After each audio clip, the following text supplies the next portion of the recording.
Sujala, ini ada istri dari Pak Charlie Chandra. Beliau nanti akan menjelaskan apa yang dialami dan perasaan keluarga karena ada tindakan brutal dari Polda Banten. Ada Bu Elis Charlie Chandra di sini hadir bersama kita. Kepada Ibu dimohonkan untuk bisa bercerita, Bu, apa yang Ibu alami saat terjadi peristiwa itu. Tim, tolong ada yang petugas penggesernya ya, biar Bang Basit ya. Oke. Silakan Ibu Elis. Ya. Selamat siang semuanya. Agak didekatkan mic yang situnya. Nah, itu. Agak dekat. Nah.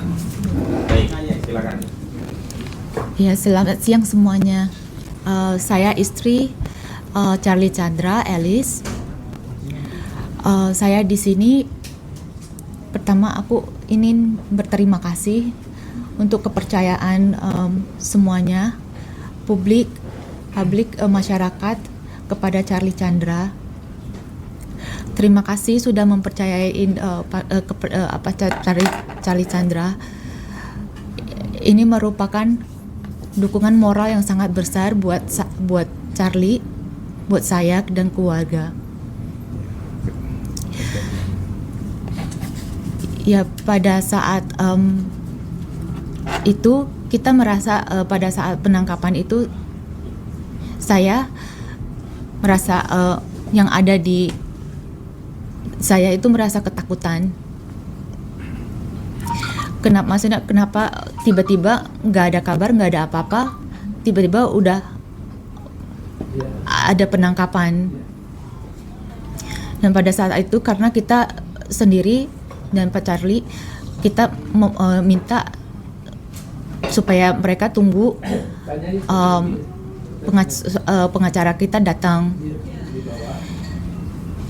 Ya, dan hal itu berlanjut sampai malam, sampai minggunya juga, ya, sampai mereka di sana sampai hari Senin. Pas hari pada saat malam itu, apa benar lampu di dalam rumah itu Iya, ada dimatiin. Iya. Itu memang nggak ada listrik sama sekali ya? Nggak ada. Jadi orang tua. Jadi benar-benar gelap. Benar-benar gelap. Sampai besok hari Minggunya juga masih kita maksudnya. Sampai besok paginya kirain polisinya udah pulang ya, tapi ternyata masih belum, masih ada di luar dan orangnya banyak dan orang nggak bisa masuk. Berusaha juga untuk memanggil atau mengetok pintu. Iya, mengetok pintu, terus bel terus. Iya, terus waktu pada saat itu dia ini kasih surat pemanggilan pertama pada paginya. Sempat juga terhalangi ya, ada pesanan makanan segala macam. Iya, karena mereka apabila ada orang yang mau masuk, mereka pengen ikut, maksudnya mau masuk gitu, mau ikut masuk. Gitu ya? Terus yang Jadi, 82 tahun itu siapa, Bu? Itu mama saya. Mama saya kondisinya emang dia udah sakit lama. Dia sakit penyakit orang tua Parkinson. Jadi kalau misalnya dia dia perlu oksigen. Kalau oksigennya lagi turun, dia perlu itu. Jadi di rumah kita selalu ada tersedia tabung oksigennya selalu ada. Dan makanan gitu datang hari Minggunya, hari Sabtunya kan kita nggak ada masalah makan, masih oke. Nah hari Minggunya itu nah kita agak kesusahan keluar masuknya. Jadi kalau misalnya kayak ada orang yang mau datang juga nggak dikasih gitu. Terus ada kalau misalnya kita sendiri juga takut mau pesen Gojek karena nggak berani keluar gitu. Jadi akhirnya hari Minggu kita semua di rumah dan hari Seninnya kita sempat berpikir ini anak-anak gimana ya, mau sekolah nggak gitu. Maksudnya gimana cara keluarnya gitu kan. Biar nggak khawatir mereka masuk gitu ya. Iya. sempat kepikir apa anak-anak mau diliburkan dulu hari Seninnya. Tapi pagi Saya itu datang ya itu ya? Pak Kozin datang, akhirnya anak-anak bisa sekolah dan ya anak-anak hari Senin sekolah. Hari Senin kita beraktivitas seperti biasa. Nah Tapi hari aparat masih di udah- depan, masih- tapi mereka udah nggak berani deket-deket, maksudnya jadi kita keluar masuk bisa hari Seninnya. Jadi hari Senin anak-anak keluar masuk sekolah, terus les sore. Nah pas sorenya jam 6 saya sama anak-anak pulang dari pulang les. Nah dari sana aku lihat mereka banyak sekali orangnya yang berkumpul. Nah pas itu saya di mobil dengan anak-anak dan mereka datang menghampiri mobil saya dengan mengetok jendela supaya aku turun gitu. Tapi karena ada anak-anak aku nggak mau turun karena aku nggak mau hal begini itu kelihatan anak-anak saya. Jadi udah di depan rumah. Wah, Mereka udah di depan rumah. sampai dengan mobil itu di depan rumah. Iya di mereka depan rumah. ketok-ketok Iya. untuk memaksa Suruh turun. supaya aku turun, memanggil saya turun gitu ya. Nah, tapi karena ini aku pikir ini aku nggak mau anak-anak lihat, akhirnya aku puter mobil ini titipin anak saya ke tetangga. Baik, harapannya Bu terhadap kasus yang dialami suami Bu apa kepada masyarakat, kepada Pak Polisi dan yang lain? Saya berharap masyarakat publik tetap mendukung Charlie Chandra, tetap mempercayai Charlie Chandra bahwa dia ada di pihak yang benar. Dia bukan orang jahat, dia bukan maling tanah, begitu juga papanya. Suami saya orang yang baik. Dia tidak melakukan hal-hal begitu. Saya mohon supaya keadilan bisa kita dapati, nama baik bisa kita dapat kembali. Dan sekarang suami saya udah ditahan. Saya mohon masyarakat bisa mengikuti dan mengawal terus kasus ini sampai ke persidangan, agar di persidangan hakim jaksa bisa bersikap netral dalam kasus ini. Saya anak-anak sangat merindukan suami saya, papanya. Anak saya setiap malam mencari papanya, selalu menanyakan dedinya ada di mana. Saya bilang dedinya lagi kerja di luar.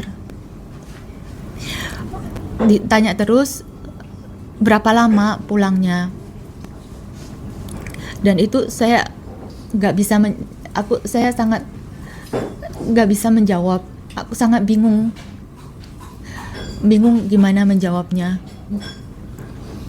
Ini ada catatan kemarin anak saya sempat chat teks ke dedinya, ke nomor handphonenya.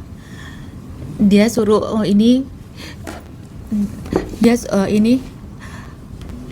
dia minta ayahnya segera pulang. Dia tanya ayahnya ada di mana. Dan ini dia ada tulisan buat dedinya. From Christopher for Daddy. I love you because you are the best. And you are hardworking.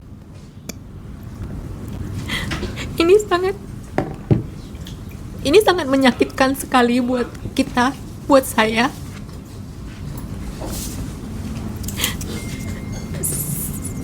Saya berharap ini cepat selesai. Suami saya bisa segera pulang, bisa segera berkumpul dengan anak-anaknya. Saya juga bingung harus kemana, harus berharap kemana agar keadilan ini ada buat Charlie, buat keluarga saya. Aku mohon doanya agar kasus ini bisa cepat selesai dan Charlie bisa dapat keadilan dan mendapatkan kembali nama baik Charlie dan buat papanya Sumita Chandra. Terima kasih. Baik, terima kasih Bu Elis. Terima kasih. Terima kasih Bu Elis. Kita semua tentu prihatin. Dan mohon maaf nih, saya pun jadi terbawa emosi. Iya, karena setiap kita kan bagian dari sebuah keluarga. Ketika kita mendengar seorang anak menanyakan tentang kondisi ayahnya dan dengan kepolosannya menyatakan ayahnya adalah seorang pekerja keras dan selalu mencintai ayahnya, kita sebagai ayah tentu terbayang bagaimana kalau kondisi itu terjadi pada kita. Dan kita juga sebagai ayah tentu juga punya keinginan agar bisa membersamai anak-anak kita. Baik Bu Elis yang sabar, mudah-mudahan Pak Hakim, Pak Jaksa mendengar keluhan ini sehingga bisa membantu, setidaknya bagi Pak Jaksa membantu memberikan penangguhan, Pak Hakim bisa memberi vonis yang membebaskan. Karena sekali lagi Charlie Chandra itu adalah korban. Yang jahat itu adalah Agung Sedayu. Yang jahat itu Aguan.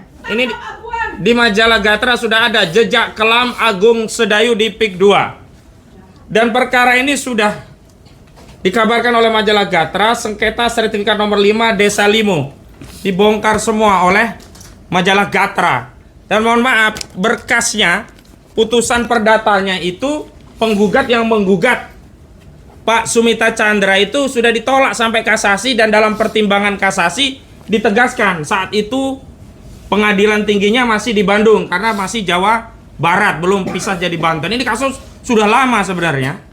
Itu ditegaskan, kasasi ditolak dan dipertimbangkan bahwa Pak Sumita Chandra itu adalah pemilik sah sertifikat nomor 5 di Desa Limo ini.